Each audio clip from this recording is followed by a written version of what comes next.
Hello, and welcome to the Intuitive Rising podcast. I am so glad you're here. I'm your host, Amy Brooks, and up until about 5 years ago, I was just your average mom of 3. It was after the sudden loss of my father that my life changed forever, and the rising within me began. In this podcast, we will talk all things spiritual and healing through a very grounded and relatable approach. I hope you'll join me, remembering who you always were as we rise together. Hey everyone. Hey risers. What do you think about that name? Do you like it? The folks over at the Intuitive Rising community on Facebook, which was created for you, dear listener. So if you're listening or watching on YouTube or listening on Apple or Spotify, there's been a community that's been created for you. It's called the Intuitive Rising Community. It is on Facebook. Please go over and request to join if you feel called. But one of you suggested that we call ourselves as a community risers. So here we are. That's why I call you risers. We will rise together. So welcome back to another episode of the Intuitive Rising podcast. I'm Amy Brooks. And today I'm coming on because I wanted to speak a little bit about grief and loss. Now today I'm really feeling emotional. If you're watching the video on YouTube, you'll see I look like I've been crying, right? I do. I just kind of look like, my eyes are a little puffy, a little bit of mascara. I tried my best to wipe it away. But I've been emotional today. There's a couple reasons. One is that I just finished a mediumship reading with the client. So I just did a mediumship reading where we connected to multiple loved ones in spirit that this client had lost. And one of them included a baby.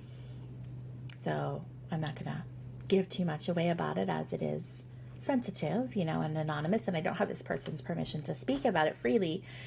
But, this baby had been lost in infancy, and we connected to that baby, to that spirit, and it was just so beautiful and healing for their mother.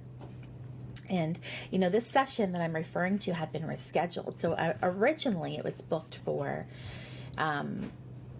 very early in the new year, so over a month ago. And I had not been feeling well at that time.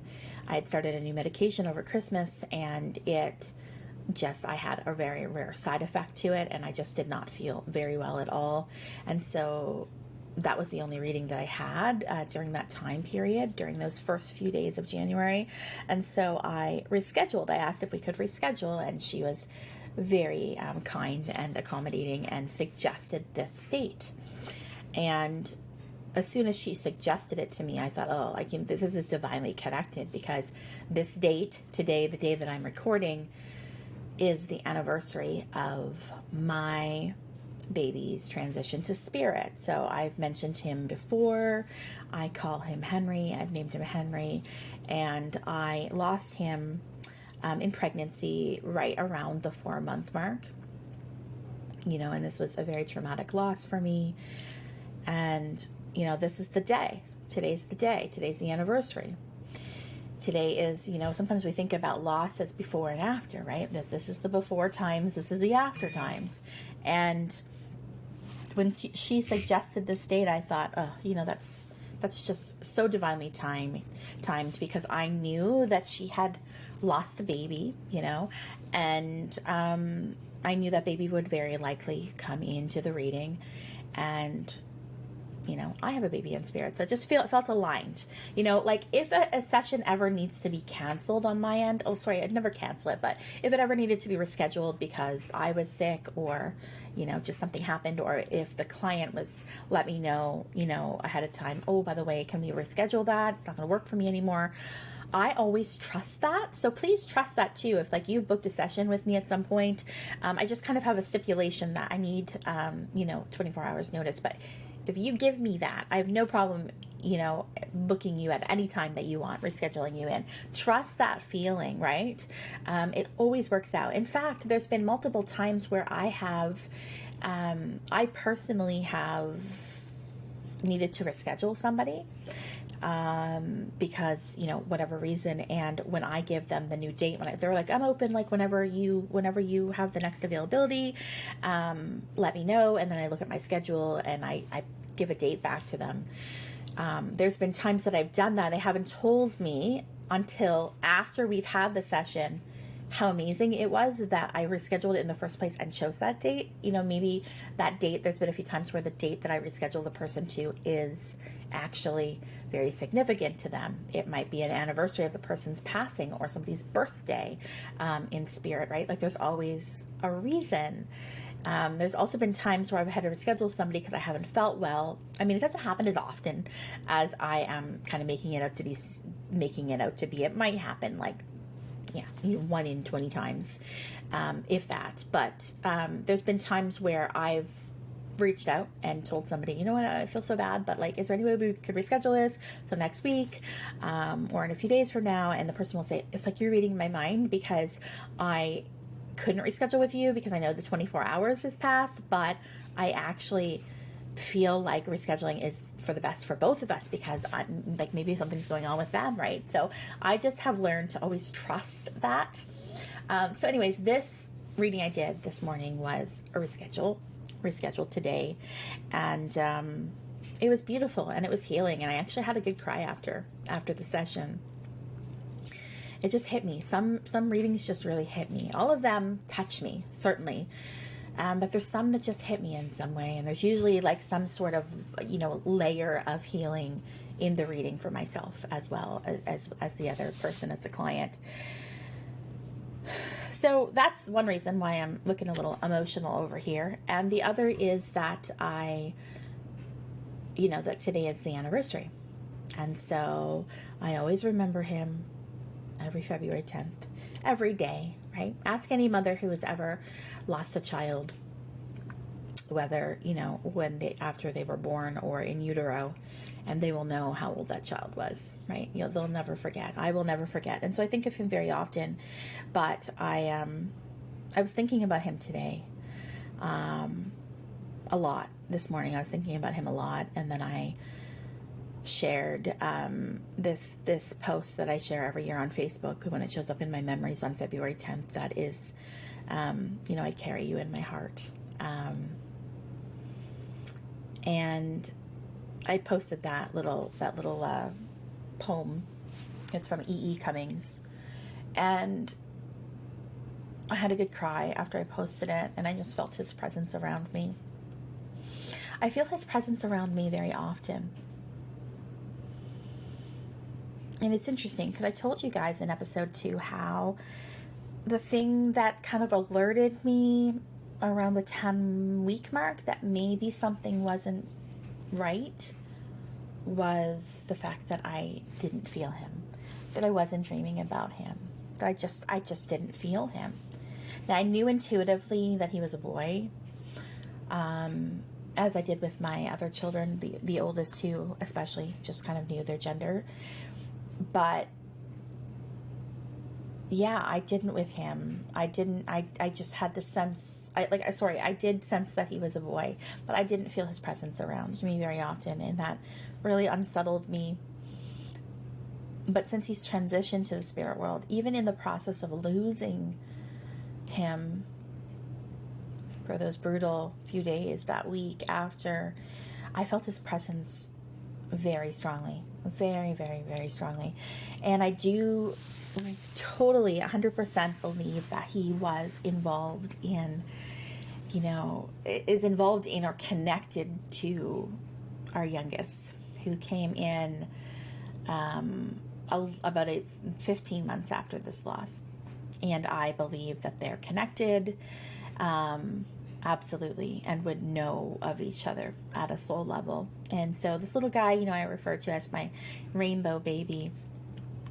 For those listeners who aren't familiar with this term, rainbow baby, is to say it's the baby that comes in, the child that comes in after a loss, whether that loss happens in utero or after the child is born. A rainbow baby is the rainbow after the storm, and I just think it's beautiful and a beautiful symbol. And that actually in itself, I want to share about, because when I was pregnant with our rainbow baby, who is about to be 7 at the end of this month, time flies when you're having fun. When I was pregnant with him, that early summer, so he had a due date the end of middle of February. He was born at the end of February. He was my latest baby. He was born at 41 weeks and 1 day, so 8 days late past my due date. And that summer, like I would have conceived in May, and so been in that early first trimester, moving into second trimester in the summer. And it was really difficult for me. Like, my anxiety was really high because of what I had gone through with Henry, that loss and the time period that I had lost him. And I was really, really scared and nervous that it was going to happen again. Now, I didn't have these nerves with the first 2 pregnancies. I don't know. I never experienced the nerves of pregnancy or worrying that the baby wasn't going to make it or anything like that. I never dawned on me. Maybe it was just being naive, right? Like, not having the experience, the lived experience of loss. It definitely changes you after. But I was nervous. I was scared. I was afraid that this was going to happen again. And I felt like I didn't really exhale. I think I actually journaled that. I made a journal post after my 20-week ultrasound that it was the first time that I exhaled, that I went, okay, this is really happening, right? Like, up until that, it was kind of, I don't know. I didn't want to let my wall down in case it happened again. So this time, because of the loss before, I was able to have an ultrasound pretty soon. I think at 7 weeks, I had my first ultrasound, and I was able to see the baby and the heart beating. And certainly that made me feel some relief because, the heart was beating. Everything was good. I remember looking at the screen and at the ultrasound, and the baby was like this big itty bitty. We called him the gummy bear. We still have the picture because he looked like a little gummy bear. And, I felt some relief, and I felt like very hopeful, but I was still scared and nervous. And it was also weird because I shared in episode 2, like with this last baby, our rainbow baby, I didn't want to know what the baby's sex was. Like, I really wanted to have that surprise. And so I did have a dream at the beginning that now, looking back at, it was totally him, right? Like, I remember dreaming about this little baby, and it was a boy, and he had really dark hair. So my other children, their hair is kind of like my color, which is that like light brown, dirty blonde kind of hair. My husband is very dark haired, and this baby that I dreamt of had like dark hair, and sure enough, our youngest does have the darkest hair of all of our children. And I saw dark hair and this kind of like little smirk, like half smirk. And I thought, oh, this one's going to be trouble. But it didn't come in with the sense of like, I don't know if it was just because I was thinking that, like, I didn't want to know. So I didn't connect the dots that was him. I don't know how to explain it. But in hindsight, I can see that I definitely was dreaming of him. Long story short, throughout the pregnancy, I did not have any more dreams about him, and I didn't want to know anymore. I just wanted him or her to be safe, to be okay, and to be born, and, to be healthy.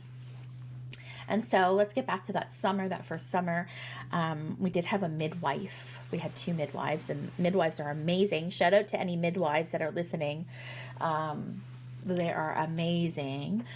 And so I remember like feeling really crampy, experiencing a lot of crampiness and just discomfort. And I thought, like, I don't remember having this the first time or the second time, so I don't know about this. And so I called her. I was on high alert. We had been out and about, I think running errands at the time. And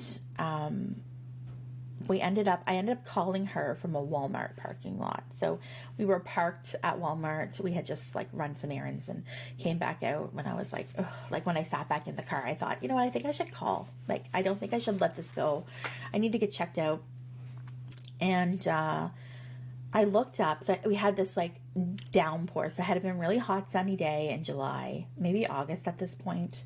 I think August actually. Really, really hot, sunny day.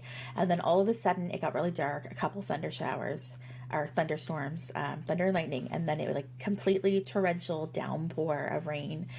And as I was sitting in the car, and I was talking to the midwife, it was pouring buckets. And then I got off and she said, you know, like, come in and like, we'll just check. We'll just make sure you're okay.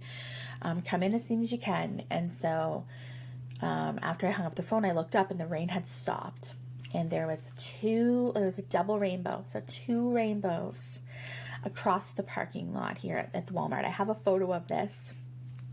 And I remember thinking, oh, thank you, thank you, thank you. Like, I knew right then and there that this was a sign from spirit, that this was, confirmation, validation that I was doing the right thing with getting checked out. But also I kind of felt hopeful that everything was going to be okay.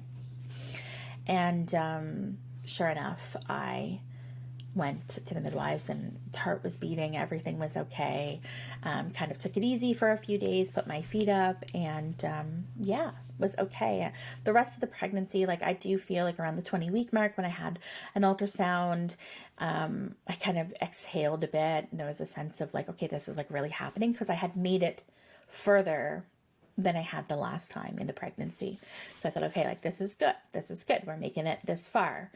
And yeah, the rest of the pregnancy, I still felt, I definitely will not say that I let go of the anxiety or nerves.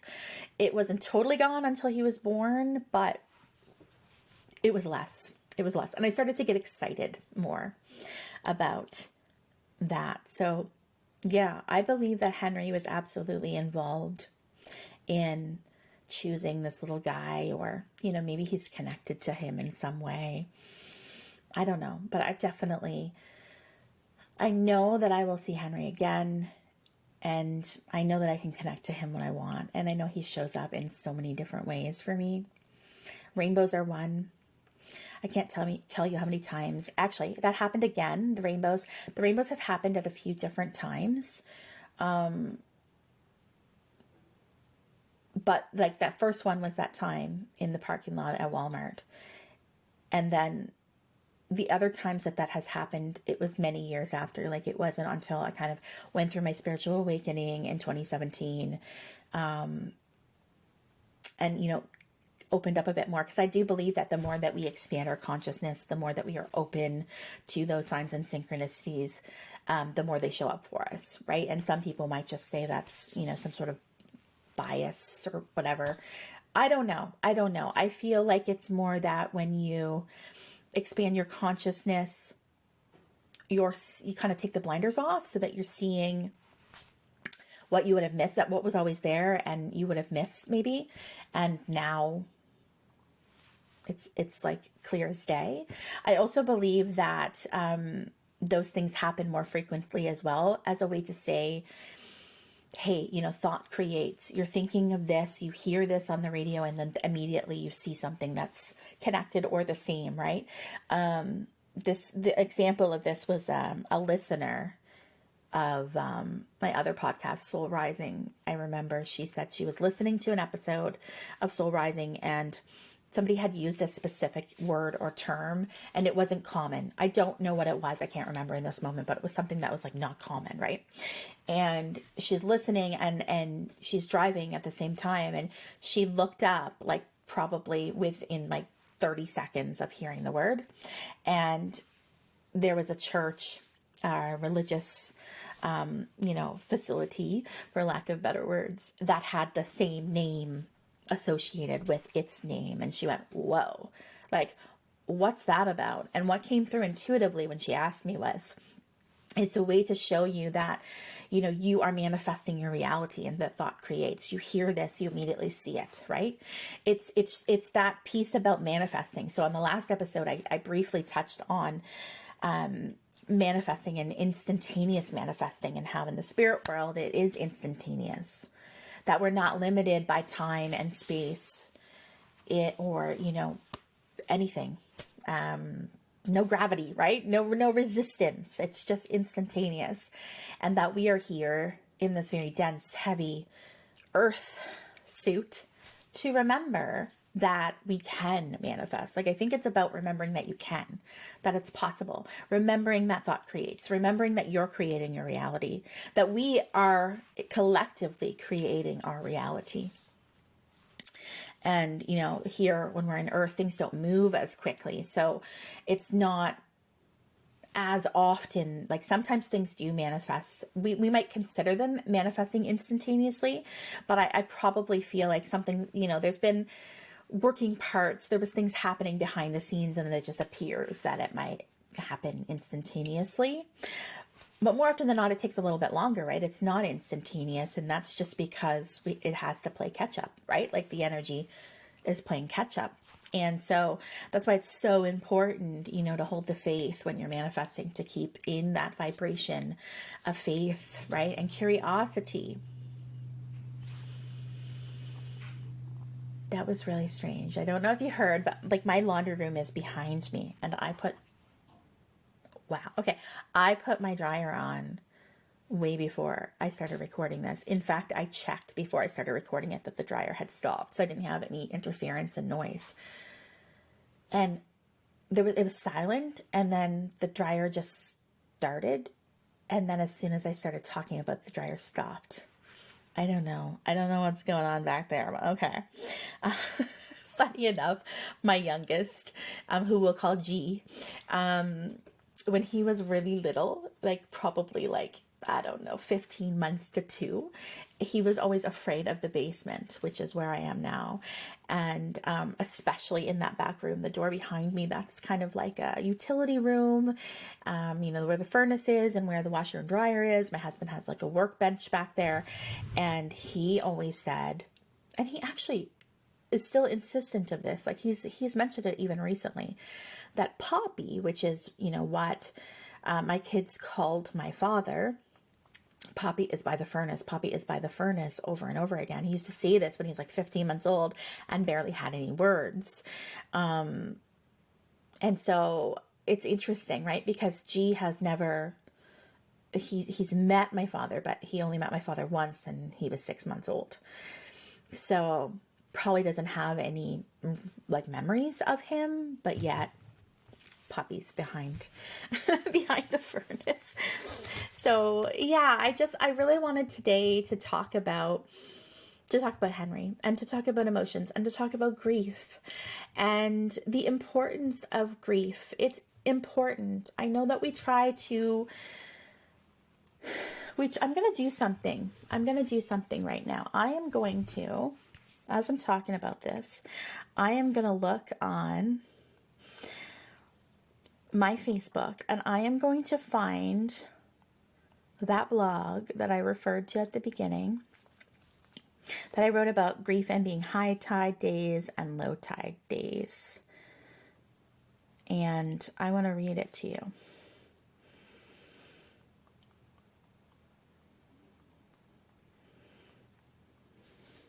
I will find it, I promise.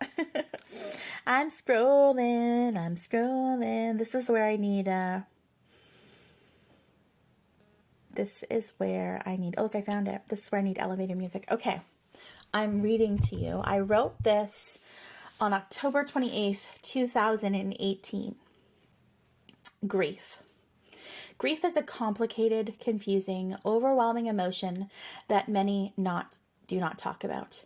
We deal with the biggest, most upsetting, traumatizing situations and losses, and we do it all alone for the most part. Because we're afraid of appearing weak, afraid of judgment. Aren't you over that yet? Afraid of being vulnerable, afraid of opening up because you know it will all crumble down. It'll likely be a temporary collapse, but we feel if we talk, we will have opened the proverbial can of worms. I lost my dad unexpectedly and suddenly 9 months ago. He was 60 friggin' years old. 60. I could just fall apart whenever I think of how cheated I feel for him, and for my mom and my siblings and for our children. It's an emotional day, I'm telling you, but I'm letting it flow. It feels like it's an intentionally emotional day. Our time here is short. Everyone says so.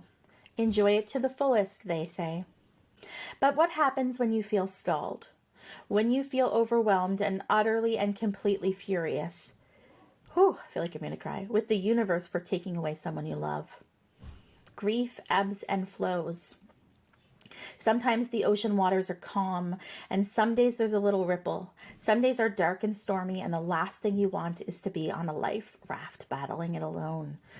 I like to compare my own personal grief as a low tide day or a high tide day. Low tide days are the days when I almost convince myself and others that everything is fine. I function as I normally do. I smile and I even laugh. I find joy in simple things. I stop to enjoy and live in the moments, but the grief is still out there, waiting to come rushing back in, and any little thing can set it off. High tide days are when the grief very slowly and gradually fills up and up and up until it's almost bubbling over. I am literally up to my neck in every emotion possible. These days are the days when, despite knowing I need to send out an SOS, I do not. I scramble. I flail my arms and legs, desperately trying to stay afloat, and I do it all alone. When I'm in the midst of a stormy day, week, month, year, I retreat. I don't reach out. I try my darndest to keep swimming until I've completely exhausted myself. And that's when grief spews out into every aspect of my life, but disguises itself as anxiety, anger, and impatience. You see, grief isn't just sadness, not just despair and depression. Grief wears many hats. The overwhelming anxiety I felt daily, that's grief. The sudden rage I feel when someone pulls the last straw, that's grief. The impatience I have with myself and my family, that's grief. It's a confusing, all-encompassing emotion.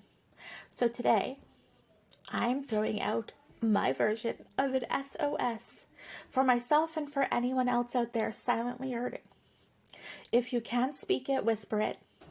Write it, for yourself or for others. Let's let it out, people. Be a helper. Offer someone a small kindness. You see, I truly believe that eventually the kindness versus sadness ratio will even itself out in my heart. I can't bring my dad back with kindness, but I can fill up the void he left with I'm here. Whew, what can I do? And I love you. Be good to each other. We're all we got. Woo. I think I needed to read that again. I need to revisit those words in that grief. And I feel in my heart of hearts that one of you needed to hear that too. That you needed to hear that it's okay to be sad. It's okay to be angry and frustrated and lost. And most importantly, it's okay to send out an SOS. It's okay to send out an SOS. If you are struggling with loss and grief and rage and frustration, have some grace with yourself. Grief comes in waves. Some days are high tide days. Some days are low tide days. Sometimes you can be floating around thinking, time heals all wounds. Here I am, 9 years later, 10 years later. I'm all good. And then a wave comes and totally knocks you down. Takes your breath away.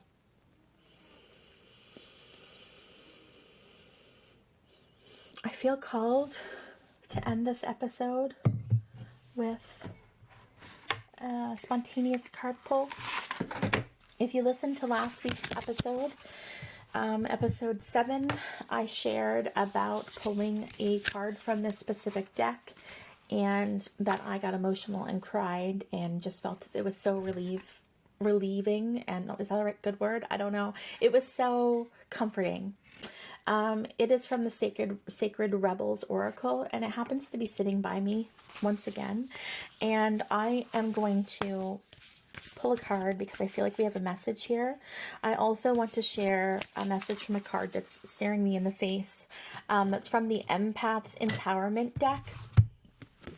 And it says, practice self-compassion, see yourself with loving kindness, acknowledge your growth as an empath, and honor the person you have become.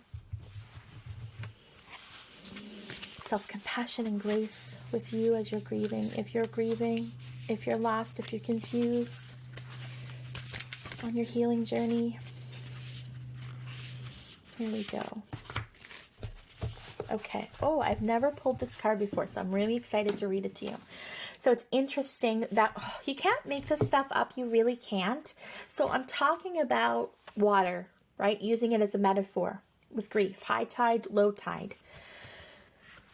This picture, if you're on YouTube, you'll be able to see it. The card is a woman swimming. She looks like she's nude. We can see her, her backside, and she's under the water. And there's a lot of blues and greens in this card.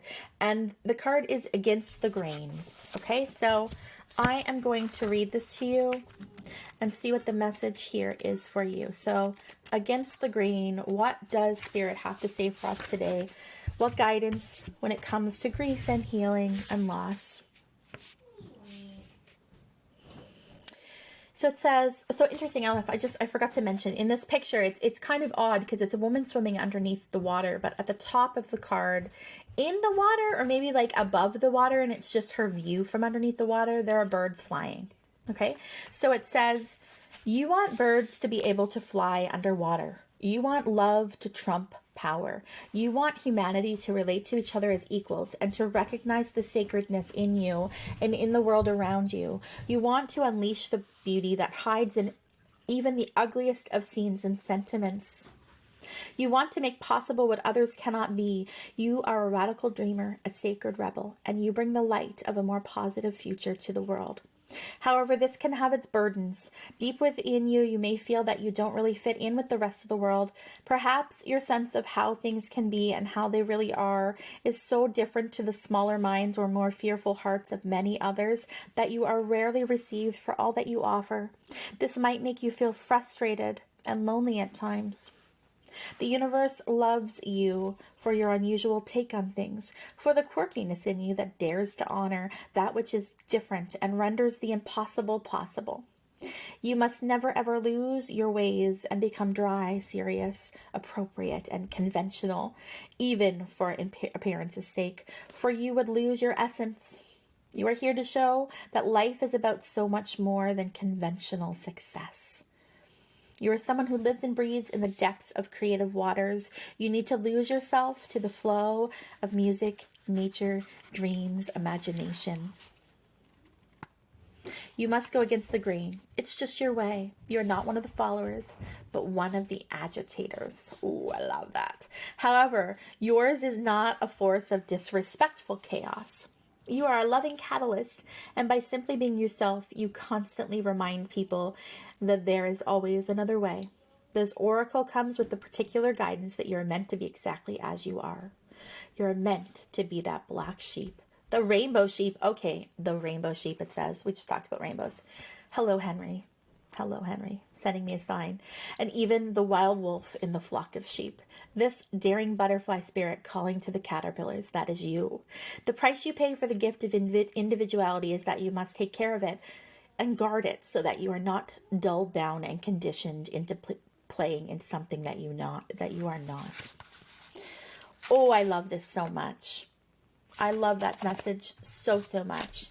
You know, the symbology with the water, right, and the flow, but also about like not shying away, not running away from the things that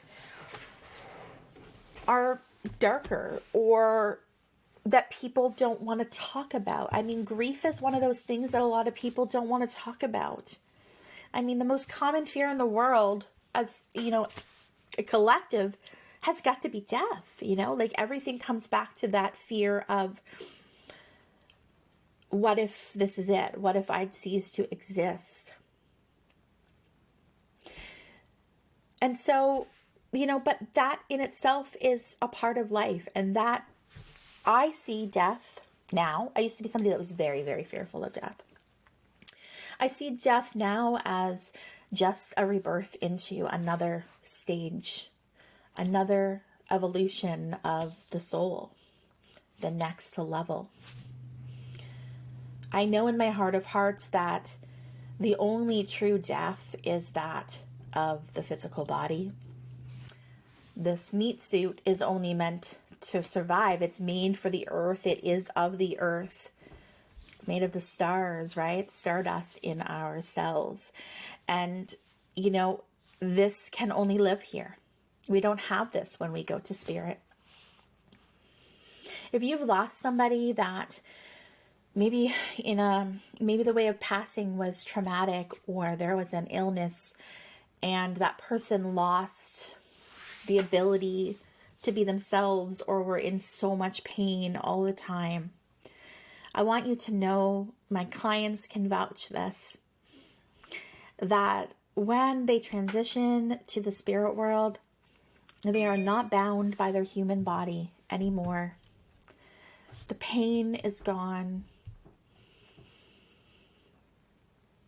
This morning when I connected to my client's past loved one, the one I spoke about already with the baby in spirit, another loved one had come through that had passed away in a manner that, you know, there's still some residual trauma for my client and heartache around it. And that loved one in spirit came through the first, and I didn't know those details going in, you know, and that loved one in spirit came through. And the first thing they said to me was, my spirit has been renewed. And they came through to me as they would have been, as they appeared physically in my mind's eye, as they would have been at 35, despite the fact that they passed away in their late 80s. And they described their hobbies and their loves and their passions and, you know, how they're able-bodied and able to do what they want, and that their spirit is renewed. And I loved this because this loved one in spirit also, you know, would have not only had physical, you know, health things going on, but also had dementia, memory. So that renewed spirit was really a mind and soul, like totality, like renewed all over. And so it's a rebirth of sorts, right? And it's a beautiful thing.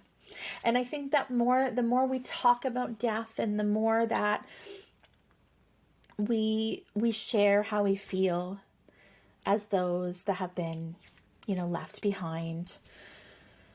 It's one thing we all have in common, right? We all been born, we're all living, and we all die.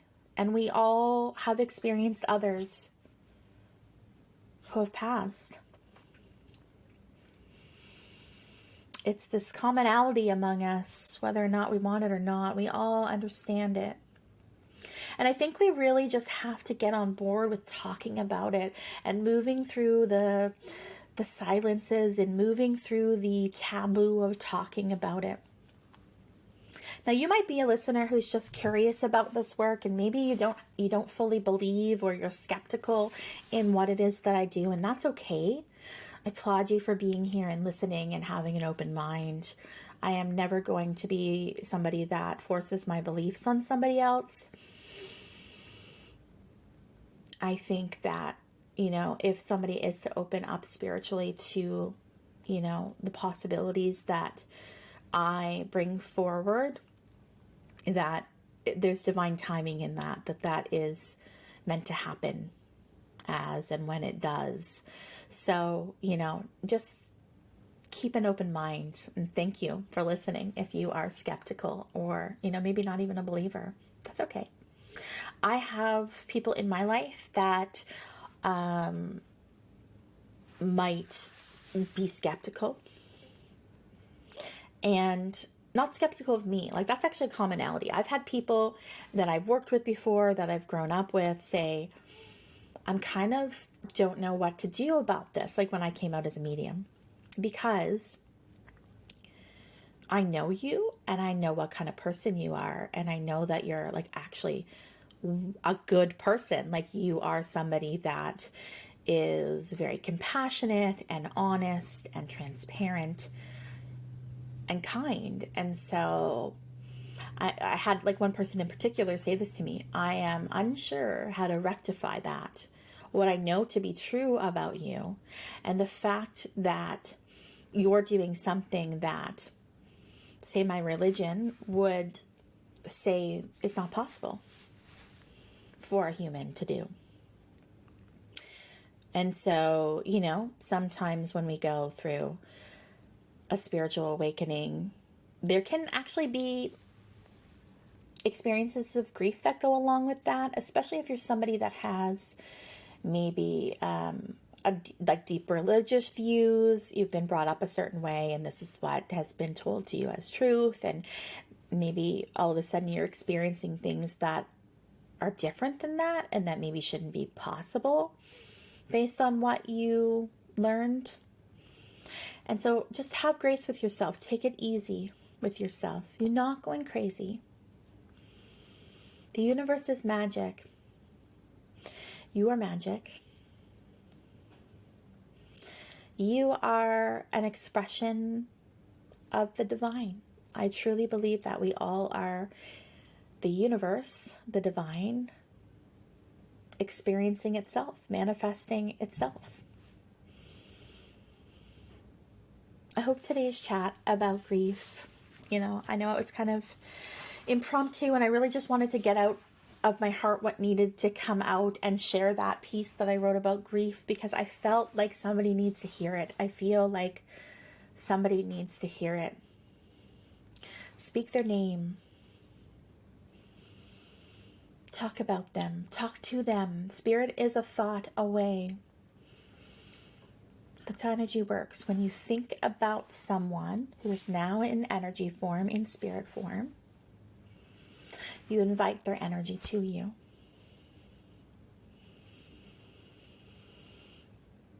Sending you so much love, all of you, on this path called life. I'll see you next time. Bye.